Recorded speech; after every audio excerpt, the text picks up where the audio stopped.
विश्व देखिला ओडिशा उत्कर्ष कलार निदर्शन।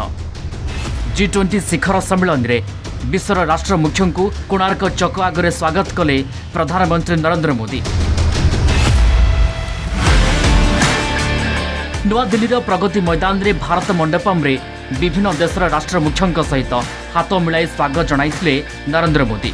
जनक परे जड़े राष्ट्र मुख्य सम्मेलन स्थल को प्रवेश करुवा बेले प्रच्छद रही ओडिशार गरिमामय ऐतिह्यर गाथा बहन करुवा कोणार्क मंदिर चकर प्रतिकृति।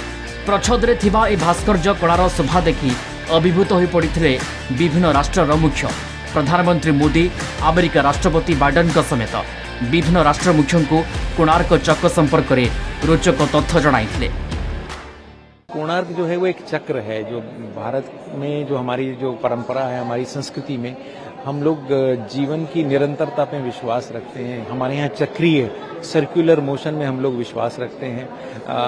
कई जगह पे लीनियर वे में सोचा जाता है, एक सीधी रेखा में जीवन चलता है। हमारे यहाँ हम लोग ये समझते हैं कि एक जीवन एक चक्र है और वो चक्र ही हमारे जीवन का उल्लास भी है, जो प्रसन्नता है भारतीयों में, जो जीवन के प्रति जो एक आशा है, ये दिखाता है। तो ये हम पूरे विश्व को भी ये संदेश देना चाहते हैं कि कैसे हमारा जीवन के प्रति जो दृष्टिकोण है वो कितना सकारात्मक, कितना उल्लासपूर्ण है, कितना ऊर्जा से भरा हुआ है।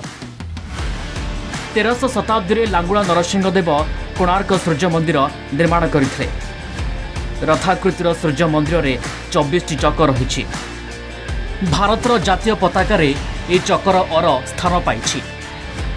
एथिरे भारतर उन्नत सभ्यता, संस्कृति और उत्कृष्ट भास्कर्य कलार निदर्शन प्रतिफलित होछि।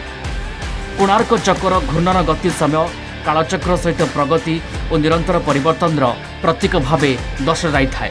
यह केवल गणतंत्र एक चक भाव नुहे बरं गणतांत्रिक आदर्श और समाज रे प्रगति पाई प्रतिबद्धता को दर्शाई थाए। कोणार्क चकटी सेठी 24 प्रहर प्रति गोटे बड़ अर तार जो अच्छी तार 3 घंटा, छोट अर जो अच्छी ता 1.5 घंटा एवं प्रति मिनिट मध्य अच्छी ता धीरे।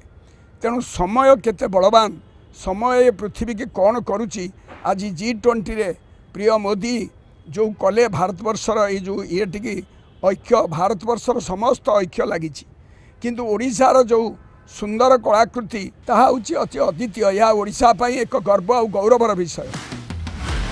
G20 अध्यक्षता करी देशर ऐतिह्य, कला, भास्कर्य और पारंपरिक शिल्पकला को विश्व आगरे प्रतिवेदन करुछि भारत। शिखर सम्मेलन रे थीम रही वसुधैव कुटुंबकम अर्थात विश्व एक परिवार। यह संस्कृत भाषार महा उपनिषदरू निया जाइछि।